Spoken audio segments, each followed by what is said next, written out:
अगर ज़ारा को एक आंच भी आई ना तो मैं तुम्हें जिंदा नहीं छोड़ूंगा। मैंने ज़ारा को उसकी मोहब्बत में नहीं पाला, बल्कि इसलिए पाला है कि मैं तुम्हें उससे दूर रखकर तुम्हें अजियत दे सकूं।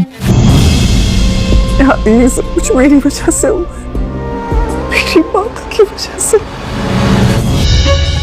कितनी मासूम लगती थी ना ज़ारा आपको, आपसे पूछे बगैर फूफो के घर रहने चली गई और अब अपने बाप से भी मिल रही हैं। मेरी बात की वजह से। अरे नहीं ज़ारा, क्या हो गया है? तुम ज़ारा, तुम रो रही हो?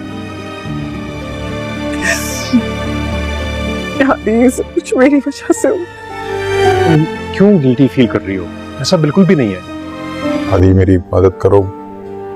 देखो मैं पापा से प्रॉमिस कर चुका हूँ कि मैं ज़ारा को घर लाऊंगा। मेरी रेहान से बात हुई थी, वो कह रहा था कि जब तुम मिली थी अदील साहब से तो वो बहुत खुश हुए थे। वो कौन? मोमानी। हाँ तो ठीक है ना, मैं उनसे बात कर लेता हूँ। एक इंसान है, इसकी बात वो कभी नहीं टालती। तुमने मुझे ठुकरा कर जो मेरी तजलील की थी, भरोसा ने जो मुझे अजियत पहुंचाई थी।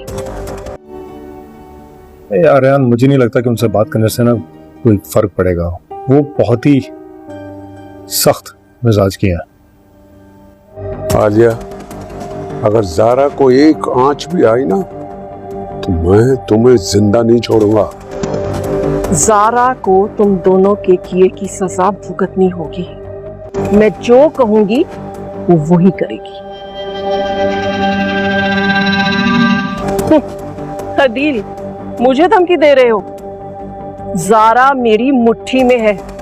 ज़ारा रेहान के साथ उसके अब्बू की इयादत के लिए हॉस्पिटल तो चली जाती है, लेकिन वहां जाकर ज़ारा को ये पता लगता है कि रेहान के अब्बू और उसके अब्बू एक ही शख्स हैं, यानी कि अदील साहब को वहां पर देखकर ज़ारा हैरान हो जाती है और जब हैरानगी से रेहान की तरफ देखती है तो रेहान अपनी नज़रें झुका लेता है।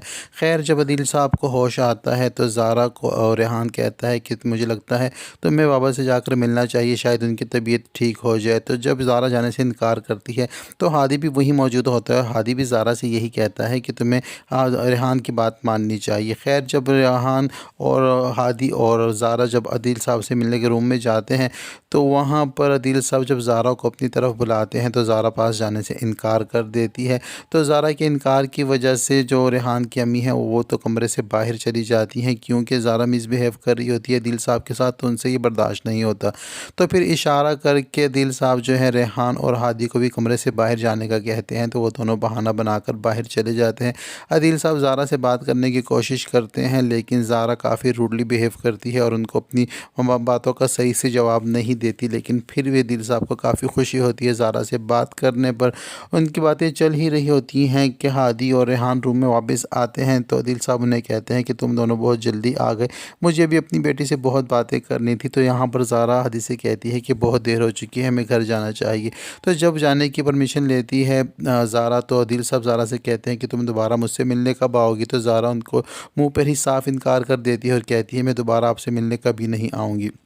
खैर, ज़ारा तो वहाँ से चली जाती है, लेकिन अदील साहब बहुत ज़्यादा खुश होते हैं और रेहान से कहते हैं कि तुमने बहुत अच्छा किया कि ज़ारा को साथ ले आए और मुझे काफ़ी खुशी हुई है। उधर दूसरी जानिब जब इस बात का पता आलिया को चलता है कि ज़ारा बग़ैर बताए बग़ैर परमिशन लिए हॉस्पिटल में अदील साहब को देखने के लिए चली गई है, तो यहाँ पर आलिया बेगम ने तो आग के जैसे कपड़े पहन लिए हैं और बहुत ज़्यादा गुस्से में है। जैसे ही मुनीर हॉस्पिटल पहुँचता है उधर तो इधर ज़ारा अपने घर वापस आ जाती है, तो यहाँ पर खाला जान के हाथ लग जाती है ज़ारा और आते ही खाला जान उसके साथ वो रवैया रखती है, वो रवैया करती है कि ज़ारा ने कभी सोचा भी नहीं था। खैर, ज़ारा को ठीक ठाक बातें सुनाती है और यहाँ तक कि ज़ारा आखिरकार रोने लग जाती है, लेकिन आलिया बेगम का गुस्सा ठंडा नहीं होता। जब ज़ारा अपने रूम में जाती है और जाकर इसी बात को सोचती है कि शायद मेरी वजह से ही बाबा की तबीयत ख़राब हुई थी, चाहे वो मेरा बाबा ज़रूर है लेकिन मुझे ये भी याद रखना होगा कि वो मेरी माँ का कातिल भी है। हालांकि ऐसा कुछ हुआ नहीं था। ज़ारा के जहन में जो भी बातें हैं अपने बाबा के ख़िलाफ़ जो भी उसको सोच रही है वो सब कुछ मनगढ़ंत है और ये सारी बातें ज़ारा के दिमाग में आलिया ने बिठाई हैं। खैर, जब अदील साहब घर आ जाते हैं तो अदील साहब आलिया बेगम को फ़ोन करते हैं और आलिया बेगम उससे बहुत गुस्से में बात करती है और आलिया ने आखिरकार अपनी दुश्मनी की वजह बता ही दी है।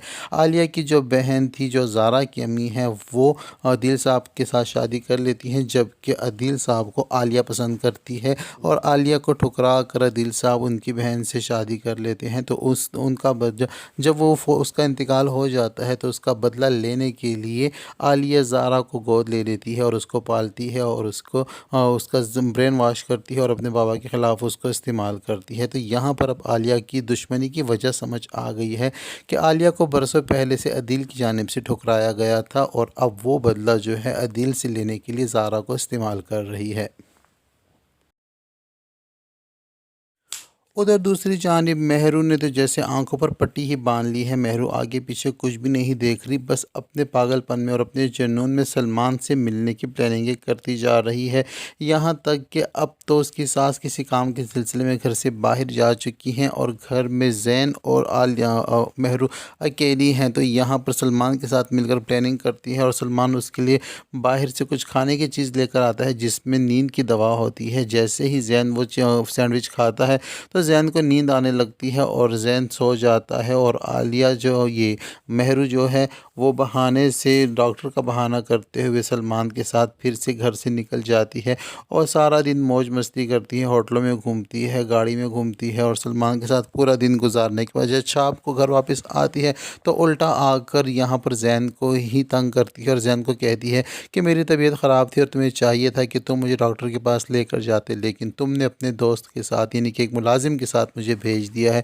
तो अगर ये बात मम्मा को पता चलेगी तो मम्मा कितनी ज़्यादा गुस्सा होंगी। क्या तुम्हें लगता है कि मम्मा तुम्हें माफ़ कर देंगी? तो यहाँ पर जैन अब आलिया से कहता है, जैन अब मेहरू से कहता है कि तुम्हें मामा को कुछ नहीं बताना होगा, लेकिन यहाँ पर मेहरू उसके आगे एक और शर्त जैसे ही रखने वाली होती है तो मुलाजमा जूस लेकर आती है।